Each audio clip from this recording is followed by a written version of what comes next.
Bonjour tout le monde, bienvenue à Portrait d'art, l'émission où on discute de tout et de rien autour de l'art contemporain. Cette semaine à l'émission, appropriation et droits d'auteur sur le web. Pour mettre les gens un peu en contexte, depuis l'arrivée d'Internet, le partage d'informations a pris une tournure sans précédent.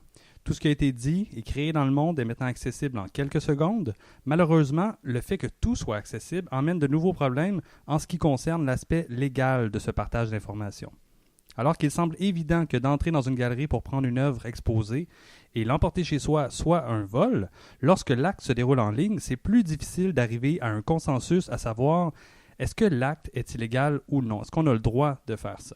C'est un sujet qui est quand même super dur à comprendre des fois parce qu'il y a beaucoup de gens de notre génération et les générations au-dessus qui connaissent pas les lois. Alors, ça Sur le web, tu veux dire? Exactement. C'est comme ils comprennent pas que la photo qui est prise est comme pas à toi, là. Tu sais, c'est pas sur l'Internet. C'est pas parce que c'est visible, c'est accessible facilement sur Google Images, Ouais. par exemple, que tu as le droit de la prendre puis l'utiliser à toutes les sauces. Exactement. Puis je pense que ça, c'est à cause justement de disons, Facebook avec les... Si tu vas sur les GIFs, là, il y a tellement de trucs, ou un GIF là, de, je sais pas moi, Gilmore Girls, Fresh Prince of Bel-Air, Friends, t'es capable de trouver facilement des trucs qui viennent dans la social media, dans le pop culture, et puis, théoriquement, il y a des droits d'auteur, mais parce qu'il y a eu un GIF qui a été un peu transformé, mais là, c'est comme, on a le droit de le partager sur Facebook, mais les gens, ils comprennent pas que ça a été transformé, ils voient exactement ce qu'ils ont vu sur leur télé. Alors moi, je pense que c'est peut-être de notre génération et la génération un peu au-dessus.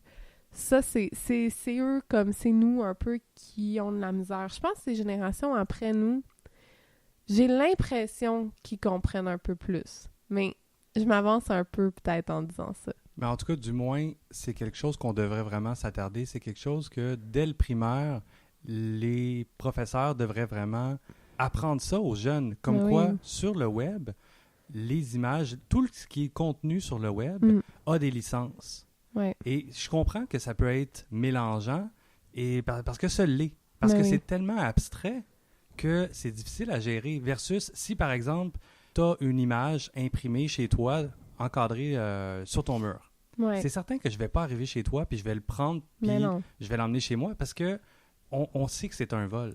Mais je pense que ça vient aussi vraiment de la culture de faire... disons, ton prof te demandait de faire un PowerPoint, tu t'en vas chez toi, surtout quand le web, Google venait de sortir, tu sais. Puis même avant, c'était tellement le Far West, l'Internet. Ah là. ouais, vraiment, là. Justement, il n'y avait pas de loi. N'importe quoi, totalement. Alors là, on faisait notre PowerPoint, on n'avait pas nécessairement besoin de citer d'où l'image venait et elle venait de qui. Non, c'était juste une image pour aller avec ton PowerPoint. Puis les profs, dans ce temps-là, ils utilisaient juste des livres. Google, ils comprenaient même pas, tu sais. Alors, c'est de là que je pense que ça a commencé, tout ce malentendu-là. C'est des habitudes qui sont vraiment ancrées en nous, du moins avec nos générations, et qu'il faut absolument briser. Parce que justement, la problématique, puis j'en vois tous les jours des situations comme ça, si, exemple, tu ouvres un compte Facebook où tu veux modifier une photo, tu veux mettre une photo en bannière ou une photo de profil, le nombre de personnes qui vont sur Google, prennent n'importe quelle image qui leur plaise puis les met là, ne savent même pas que ça, c'est illégal. Ouais. Parce que quand tu mets une image sur Internet, il y a une licence. Ça peut être une licence qui est, oui, libre de droit. Ça peut être pour utilisation personnelle. Et il peut y avoir des frais reliés à ça. Et c'est important que les gens comprennent ça. Parce que justement, on s'en rend même pas compte. Puis, je veux dire, regardez dans les profils de vos amis Facebook en ce moment. Je suis certain que la majorité ont du contenu volé. Puis c'est même pas volontaire, là, c'est vraiment juste... C'est ça, il faut... On le sait pas. Tu sais, c'est sûr que on essaie... Surtout cette émission-là, je pense que Jean-Seb, t'es d'accord avec moi qu'on veut en parler parce qu'il y a tellement une lacune? Une lacune, comme personne comprend, même moi.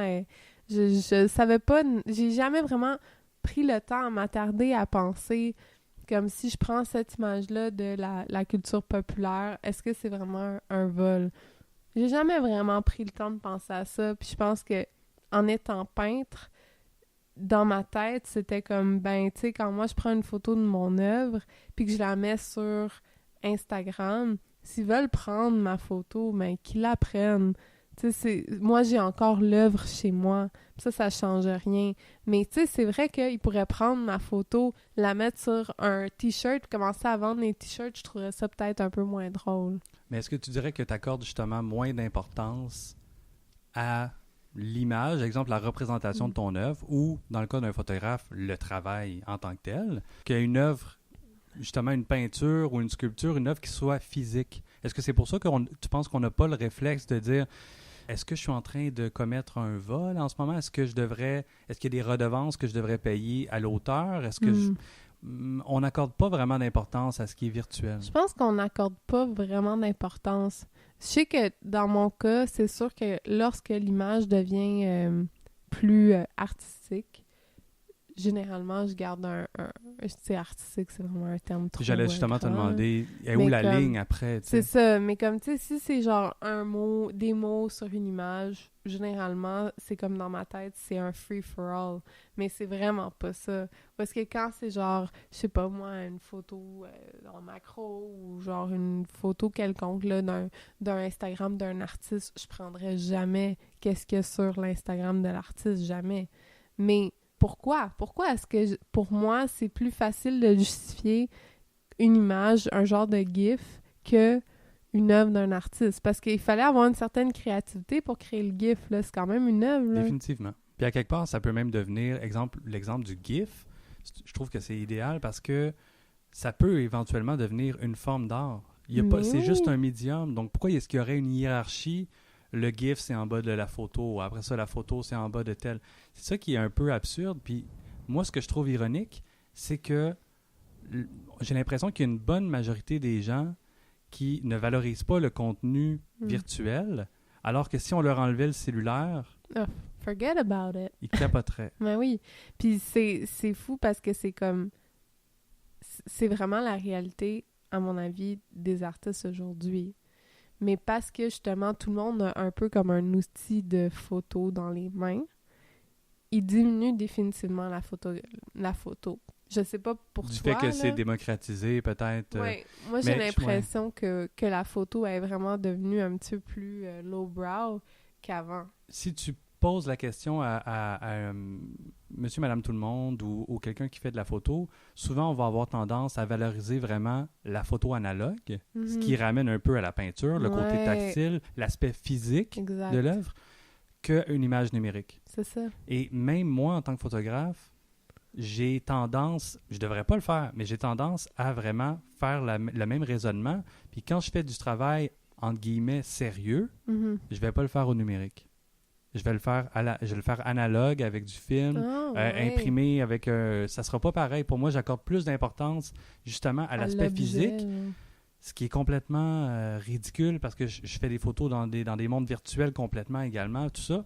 Mais l'aspect physique, c'est vraiment intéressant. C'est vraiment perturbant à quel point on dirait qu'on accorde plus d'importance à ça. Puis c'est ça qui est un peu perturbant parce que on vit dans un monde virtuel.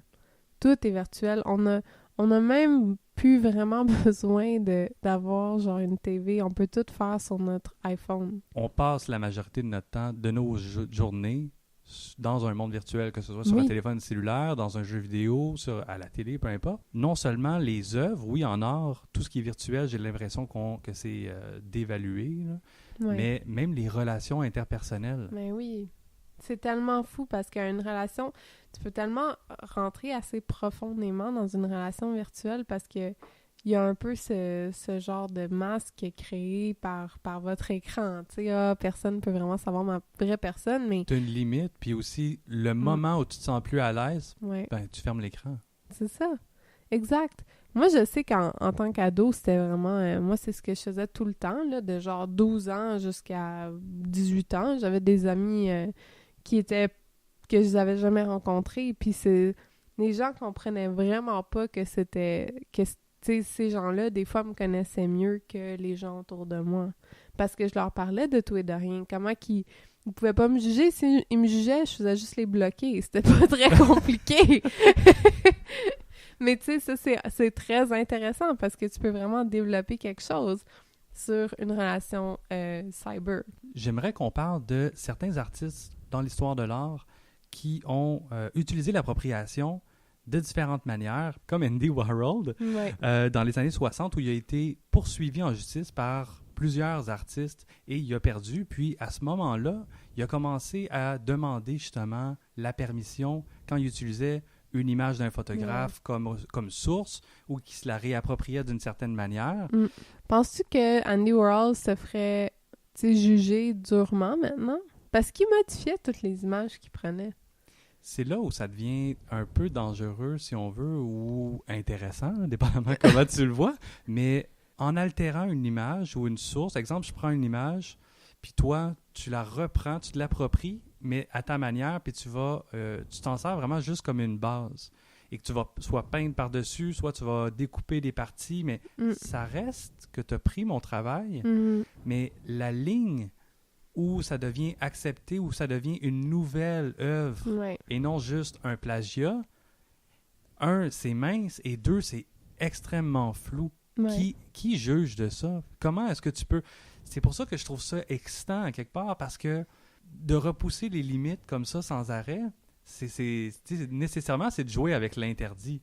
Parce que je vole le travail de quelqu'un, mais à quel point est-ce que je peux le modifier ou pas pour que ça devienne légal puis une nouvelle œuvre? Je comprends l'intérêt à quelque part avec ça. Moi, je pense pas qu'il y avait nécessairement ça en tête là, quand il le faisait, là, Andy Warhol. Mais c'est ça, tu vois, j'aurais aimé ça, pouvoir lui demander Ouais.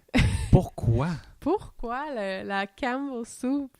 mais la soupe Campbell, pour moi, c'est déjà plus valable parce que tu changes le contexte du truc. Mm-hmm.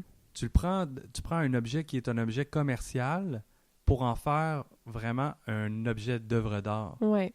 Là, pour moi, ça, c'est l'appropriation qui est 100% valable. Mais ça, c'était son truc, là. Il prenait tout ce qui était dans la pop culture, puis il le mettait dans les musées. C'était ça, exact. Andy Warhol. Alors... Sauf qu'au départ, il prenait des photos d'artistes qui étaient pris par des photographes artistes, puis il les retransposait en peinture. Ouais. Et c'est là où il y a eu de la difficulté, puis qu'il s'est fait amener en cours 3 fois et qu'il a perdu 3 fois. Ouais. Parce que, puis je comprends, parce qu'à quelque part, qu'est-ce que tu as vraiment amené de nouveau? Est-ce que juste de changer le médium, c'est suffisant? Parce qu'on a vu des exemples récemment, puis dans le passé, que non. Certaines personnes semblent dire que c'est pas suffisant. Il faut que tu changes de contexte. C'est quoi le nom de l'artiste là, qui avait fait les Instagram? Richard Prince. Oui. Richard Prince, il avait aussi... Il me semble que tu me disais qu'il avait fait une... Il avait pris une photo, une œuvre, puis il avait juste peint dessus très, très finement. Exactement. Il a pris une image malheureusement, le nom m'échappe de l'artiste, mais on le mettra en lien. Là. Tous les liens dont on va parler aujourd'hui seront dans la vidéo ou sous le podcast. Mais justement, il avait pris comme source une image d'un photographe d'un Rasta et il a fait 3 taches de peinture sur le visage et il a rajouté un collage de guitare. Mais pourtant, tu vois 80% de l'image d'origine. Il a été emmené en cours, évidemment, pour ça, mais il a gagné. C'est ça, moi, qui me perturbe. Alors que, en comparaison à ça, tu as Jeff Koons qui se fait emmener en cours par ceux qui détiennent les droits, le legs, si on veut, là, d'un photographe connu. L'image, c'est un jeune garçon et une jeune fille nus qui se tiennent par la main. Mm-hmm. Jeff Koons a refait une sculpture avec ça, une espèce de petite statuette qui est super belle, qui reprend l'image du garçon et de la fille, mais ils se tiennent pas par la main, ils lui donnent des fleurs, puis il y a plein de fleurs à leurs pieds. Donc pour moi, il a changé le contexte, il a changé le médium, le message est plus du tout le même, et il a perdu. Ouais. Ça, tu vois, à mon avis, là, c'était vraiment fou, parce que je connais très bien c'est quoi cette sculpture-là. Oui, il a changé le médium, comme tu as dit, mais c'est même plus la même chose, là. Tu peux même pas... C'est pas le même contexte, là. T'sais, exactement. C'est complètement ridicule, comme... Qui est perdu? Ces gens-là avaient un crise de bon avocat. Honnêtement, je comprends pas, parce que moi, je trouve que ça laisse un précédent qui est très dangereux, parce que veut pas, dans l'histoire, de s'inspirer de d'autres œuvres ou de d'autres artistes, c'est normal, on fait que ça. Ben oui, d'autres cultures, on le fait dans toutes. Exactement. Que tu regardes, exemple, le dernier film de Tarantino ou juste Kill Bill, le nombre de fois où, je sais, c'est pas la première fois qu'on en parle, mais il est fortement inspiré. C'est des Star Wars. Hello! Tu sais, Star Wars aussi, ça avait été influencé Je savais pas. Me semble, je veux être sûre, là, mais il me semble que c'était influencé par une histoire japonaise. Mais c'est souvent asiatique. des films japonais, comme justement Tarantino, c'était des œuvres japonaises, comme Lady Snowblood, c'est 100% ou à peu près Kill Bill. Mais les gens ont vu ça comme un clin d'œil, il s'est pas fait amener en cours. Moi, l'exemple le plus flagrant, c'est Hunger Games. Hunger Games, c'est un rip-off de Battle Royale, qui est un film japonais. Oui, c'est vrai. Et dans les livres, il n'en fait pas mention. Dans les films, il n'en fait pas mention. Je veux dire, si on prend en comparaison d'autres artistes qui ont fait des trucs similaires, qui sont réappropriés ou qui ont fait un hommage à une œuvre, puis qui sont fait emmener en justice, puis qui ont perdu, je veux dire, faut que tu sois cohérent. Là. Si vraiment là, c'est comme ça, il y en a une méchante gang là, qui devrait tomber à ce moment-là. Mais je pense que le contexte, c'est probablement, à mon avis, le point le plus fort qu'il faut penser quand on veut s'essayer à réapproprier quelque chose, parce que je pense que c'est ça qui est le plus important. C'était en train de changer la façon que le public est en train de regarder à l'œuvre. Mais là, c'est même plus la même affaire, là. C'est une autre game. Puis pas juste ça, mais de le mettre dans une galerie quand c'était, je sais pas moi, sur le web, là. Tu changes vraiment le contexte juste par le lieu. Donc, d'après toi, l'exemple qui est encore en cours, là, qui dure depuis à peu près 3 ans avec Richard Prince et son installation de photos Instagram, est-ce que, selon toi, c'est quelque chose qu'on devrait proscrire ou le fait d'avoir changé le contexte, parce qu'on part d'une plateforme de diffusion d'images comme Instagram, puis on le met dans un contexte muséal, avec vraiment une sélection d'images qui est complètement différente. Mais tu l'as vu, la sélection d'images? Oui. C'est vraiment comme ce qu'on voit sur Instagram. Alors, tu vois le cœur, tu vois vraiment tout... On comprend que c'est une image Instagram. C'est ça. Par contre, le format est un petit peu différent à cause de la sélection qu'il a fait. Oui. Et aussi, nécessairement, c'est imprimé sur un grand format. C'est ça. Mais ce que je voulais dire, c'est qu'en tant que curator, il a vraiment fait une sélection de différentes personnes qui, en bout de ligne, ont créé pas un langage, mais une cohérence là, dans l'exposition, finalement. Ouais. C'est pour ça que, selon moi, c'est suffisant. Il a changé le contexte, il a changé le format des images, il les a imprimées alors que c'était voulu pour être du web. Puis après, il a fait une sélection des artistes, si on veut, ou des utilisateurs, pour créer une narration dans la galerie.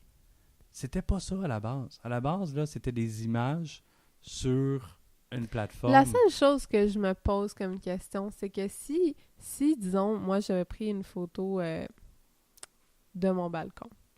Puis là, je le mets sur le web. Puis là, lui, il a trouvé que ça fonctionnait avec ses photos de jardin. Là, il a pris ma photo de balcon, puis il l'a mis dans sa galerie. Mais là, il fait plein d'argent avec ma photo de balcon. C'est là que moi, j'ai un problème avec ça. Parce que là, t'es en train de capitaliser sur ton travail. C'est ça, t'es en train de capitaliser sur mon travail, puis tu sais, t'es allé faire du shopping sur le web. Tu sais, ça vient me chercher un peu. Je comprends. Par contre, je trouve que c'est génie, le fait d'aller sur le web, puis de créer un peu comme... Maintenant, on regarde plus... Si le concept était ça, parce que je connais pas le concept...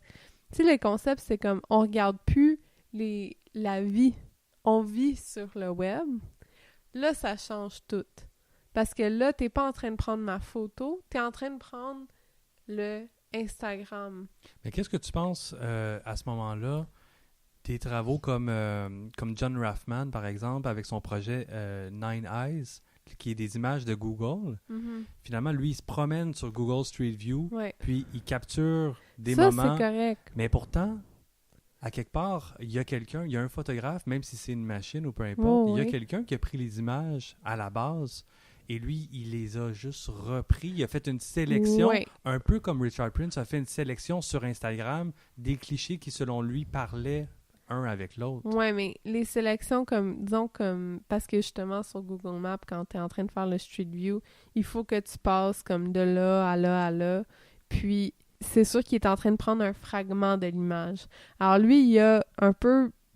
C'est sûr, c'est parce que quelqu'un a pris cette image-là à la composition, c'est pas lui qui l'a faite, mais à partir de cette composition-là, il a décidé de prendre d'autres images. Puis il fait une sélection, mais tu sais, c'est avec un autre but totalement.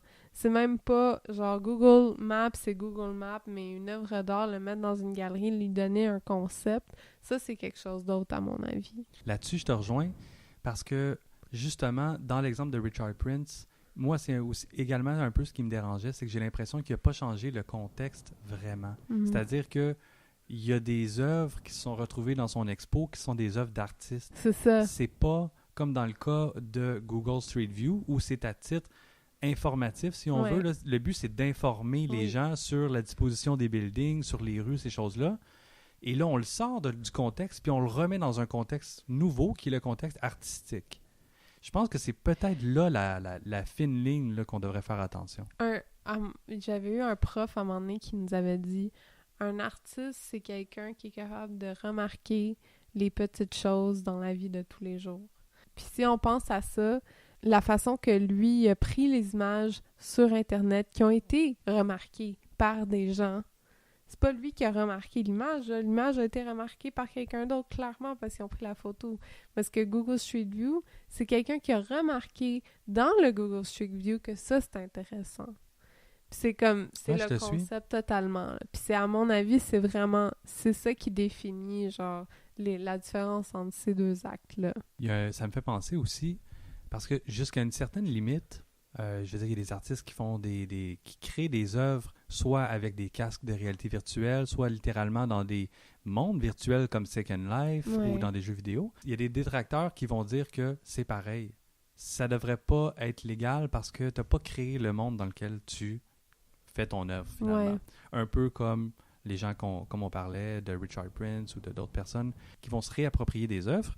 Moi, ce que je me disais, c'est que le virtuel, à quelque part, c'est pas tellement... Le monde virtuel, c'est pas tellement différent que quand tu te promènes dans la rue et que tu prends des photos, par exemple, le building ou tous les éléments dans lesquels que tu vas utiliser pour créer ton image, tu les as pas créés.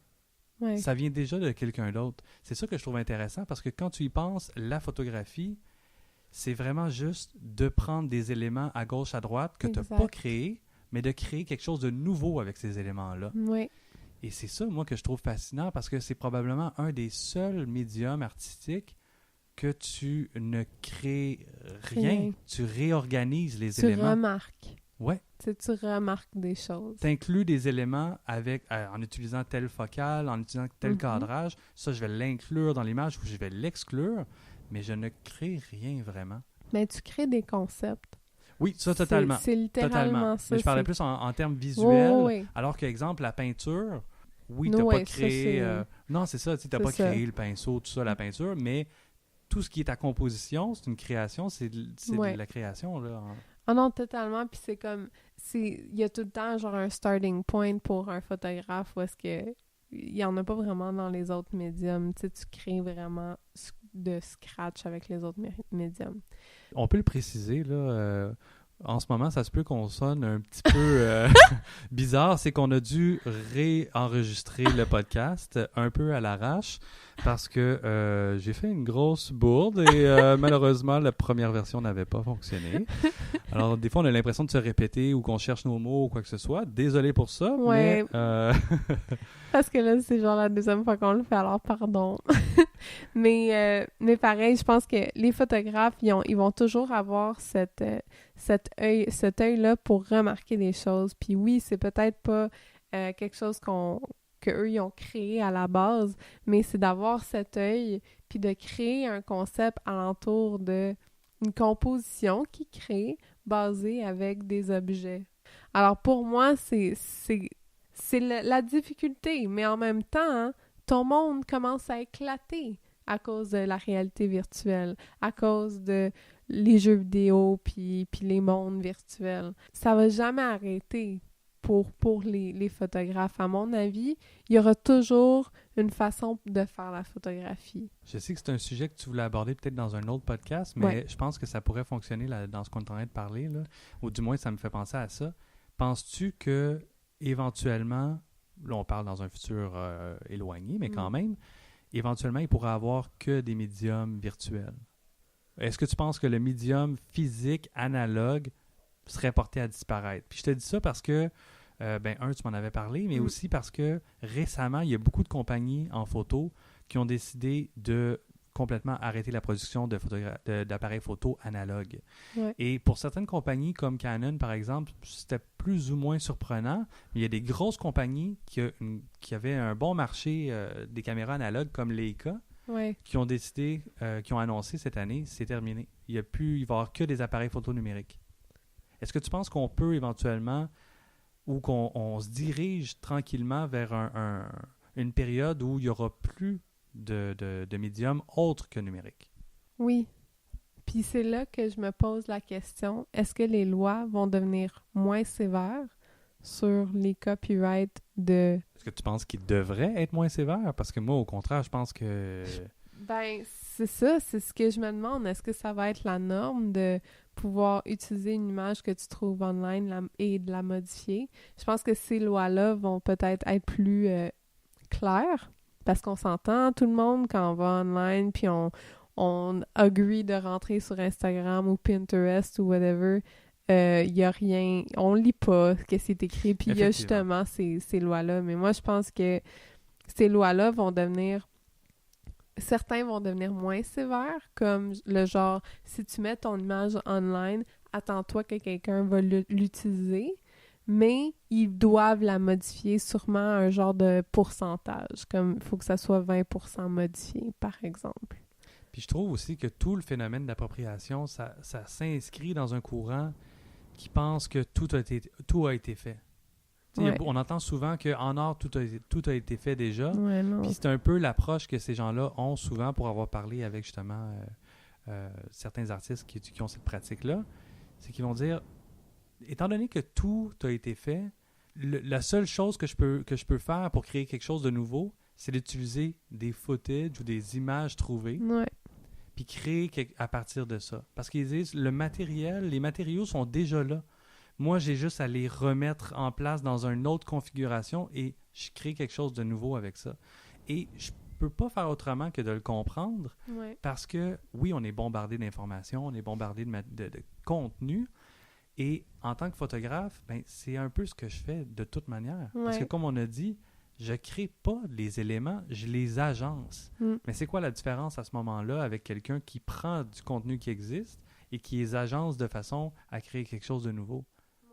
L'idée est la même. Éventuellement, je pense que de mettre ton image, ça va être un peu comme compris que quand tu mets une image online, ça va être un peu à tout le monde. Ça va être un free-for-all. Parce que, tu sais, même quand j'y pense, là, les jeunes, ils te prennent en vidéo, là, ils te prennent... Tu sais, c'est comme seconde main de te prendre quelque chose en vidéo. C'est devenu instinctif, pratiquement. Là. Mais pourtant, quand nous, on était plus jeunes, il fallait demander. « Ah, je peux-tu te prendre en vidéo? » Ils font plus ça maintenant. Mais là. c'est ça l'affaire, c'est qu'il faut encore demander parce que... Il faut absolument demander. Aux yeux de la loi ou selon la loi, c'est nécessaire. Tu peux pas juste publier une image ou une vidéo sans release. C'est illégal. Ouais. Mais par contre, comme tu dis, on dirait que la nouvelle génération... Avec Snapchat... Ouais, c'est un principe qui se perd. Et moi, c'est ça. Je sais pas si on s'en va vraiment vers quelque chose où... ça va être le free for all, puis on aura juste plus... Tout va être accessible sur Internet, puis qu'on n'aura plus de loi par rapport à ça. Je pense pas. Je pense qu'au contraire, quand Internet est arrivé, c'était pas mal comme ça. Un free for all, hein? Et que plus ça va, plus on s'en va vers justement, on est en train de restructurer ça, comme on a structuré notre monde physique finalement. Puis ça me fait penser, ça vient tout juste de sortir justement, il y a des grosses compagnies comme en ce moment, c'est Fox News. Vous irez voir le lien là, d'ailleurs. C'est assez incroyable. Qui a contacté un photographe aux États-Unis parce qu'il y a eu un gros événement, une grosse catastrophe naturelle. Il y a eu une inondation importante.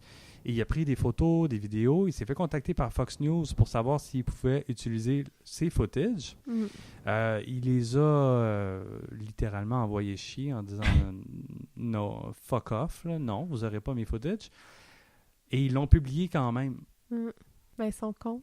Mais c'est incroyable. Quand tu as des grosses compagnies comme ça, qui, même eux, respectent pas le droit d'auteur.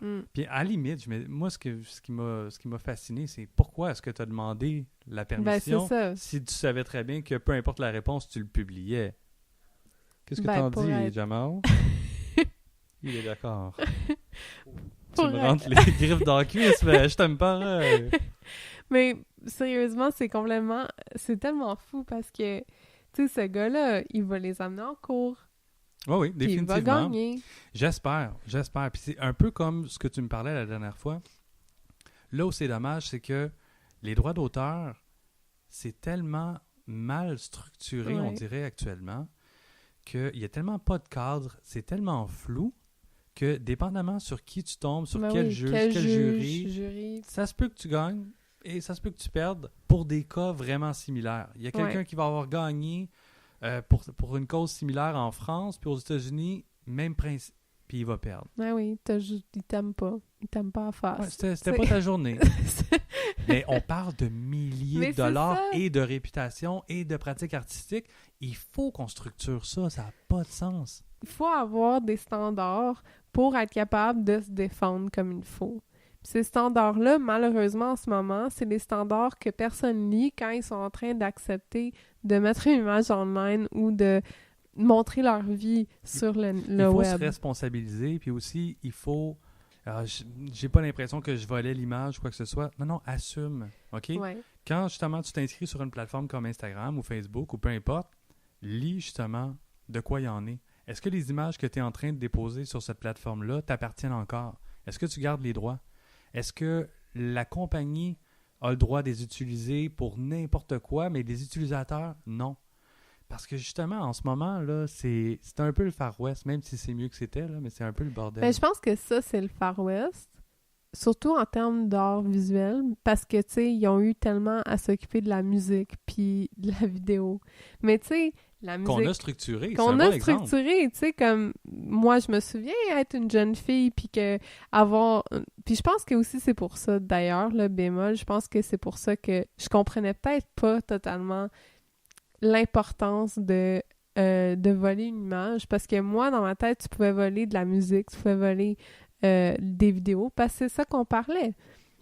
Quand j'étais petite, puis Napster est sorti, là, puis que tout le monde pouvait graver leur album préféré, ben, puis que là, ils ont closé ça, je me souviens, ma mère qui vient me crier après en me disant « Va pas sur Internet, va pas voler, là, il va y avoir la FBI qui vont venir chez nous. » Tu sais, genre, elle m'a foutu la chienne, là. Ouais. J'étais comme « Ok, je puis jamais... » Encore à ce jour, je ne download pas de la musique. Mais en plus, ceux qui downloadaient la plupart du temps de la musique sont maintenant sur des plateformes de streaming comme Spotify. Oui, exact. Et pour les films, sont sur Netflix ou sur Amazon. C'est exactement comme ça que je vis. Spotify, Netflix. Là, si on pourrait juste avoir quelque chose pour l'art, on est en business. Ce serait fou. Mais est-ce que tu penses réellement que ce serait faisable? Parce que c'est tellement accessible. Puis il y en a tellement. On parle de... Je peux prendre une image, puis dans la seconde, elle est partagée partout. Là. Jean-Seb, je suis une rêveuse. I have a dream. Non, mais ça, sérieux, ce serait utopiquement. T'as quand même raison, là, tu sais, c'est quand même plus difficile à...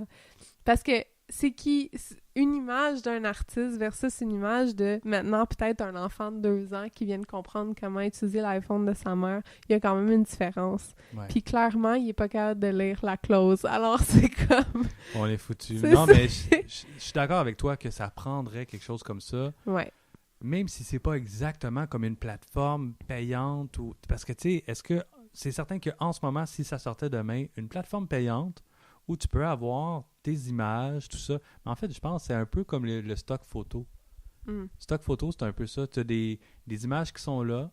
L'artiste décide c'est quel type de licence qu'il lui donne. Ouais. Puis les gens paient selon leurs besoins. Mais l'affaire, c'est que de plus en plus, les clients cherchent du stock photo gratuit. J'ai une question. Vas-y. OK, si on disait que tu pourrais pas voler des photos d'artistes, mais tu pourrais voler des comptes qui ne font pas ça artistiquement. Je pense que ça revient au même, parce que le principe de loi d'auteur, ça s'applique pas aux artistes, ça s'applique à tout le monde qui crée du contenu. Et quand tu prends une image et que tu la mets sur Internet, tu crées juste Ouais, mais, tu crées du contenu. on a parlé là, de concept, là, puis de changement de concept, puis tu sais, comme si tu appropries une photo de, tu sais, Mademoiselle Tremblay, là, qui a pris une photo de son balcon, puis que là, genre, moi, je suis comme, ah, j'aime vraiment cette photo-là, je pense que je vais l'utiliser pour une de mes œuvres, puis là, je la mets dans une galerie, ça change totalement de contexte, puis Madame Tremblay, elle avait pas, tu sais, comme, elle avait pris cette photo-là, pas dans ce contexte-là, C'est juste que dans je trouve cette ça devient idée-là. un peu dangereux parce Totalement. que après, est où la ligne entre justement l'artiste puis la personne qui a pris juste l'image comme ça? Mais Puis- c'est ça, mais si on faisait cette ligne-là, si on disait, ben là, quand vous créez des photos, si vous n'êtes pas un artiste, vous donnez le droit en allant sur Instagram là, pour que les gens les prennent. Je pense que les gens seraient plus conscients de mettre leur vie sur le web, de un. Puis de deux, je pense que ça serait juste plus simple. C'est intéressant. Je sais pas à quel point ça pourrait fonctionner puis que ce serait sain de faire ça, honnêtement, mais Ouais. ça pourrait être une option. Ça serait intéressant. Ça serait poche, mais ça serait comme, tu sais, la prof dans Mathilda, là, elle est juste une bitch, mais tu sais, le gouvernement serait comme, ben là, arrêtez de niaiser. Ou quitte à chaque fois que tu mets quelque chose, du contenu sur Internet, peu importe la plateforme, Ouais, on te demande, sans dire, mettons, êtes-vous artiste ou pas artiste, ouais. dire peut-être, je lègue Oui, mes droits c'est ça. ou je lègue pas mes droits. C'est ça. Ce serait simple. Comme Ça ça, serait la simple. personne Une qui lègue question, pas... clique oui, clique non, puis c'est tout, tu sais. Exactement. Puis là, une fois, disons que tu essaies de prendre la photo, mais là, ça fait comme... Tu peux pas prendre cette photo-là. Ou genre, Ouais. t'es juste pas capable de la cliquer. Alors là, si quelqu'un prend un screenshot, ben là, t'es vraiment dans le tort parce que t'as essayé de Oui, la t'as contourné copier. le... T'as contourné C'est ça, ce qu'il y avait. exact. Alors, je pense que c'est ça. Écoute, Jean-Seb, on a trouvé On qu'est-ce qu'il tient faut de quoi? faire. On sauve Internet ce soir. Et pour conclure cette semaine, on vous pose la question, selon vous, est-ce qu'on devrait mieux structurer les droits d'auteur en ligne et les accès qu'on fait avec le contenu sur le web? Alors, vous pouvez nous écrire en tout temps. Je vous demanderai également si vous avez apprécié le podcast ou si vous aimez notre podcast en général, donnez-nous 5 étoiles sur l'endroit où vous écoutez le podcast, finalement, sur iTunes, Google Play, Balado Québec et Podbean ou sur YouTube. Vous pouvez vous abonner. Ça vous fait pas une grosse différence pour vous, mais ça en fait une belle pour nous. Ça nous permet d'être mieux classés. Il y a plus de gens qui vont voir notre contenu, notre podcast. Et puis, on va pouvoir continuer à poursuivre cette belle aventure. Diane, dis-nous, où est-ce qu'on peut te voir? Vous pouvez me trouver sur Instagram à @Diane-Ro. Et puis, sur le web, mon site web est dianero.net. Et vous pouvez me voir sur Instagram, JScraire sur Instagram ou jscraire.com pour mon site internet. Au revoir!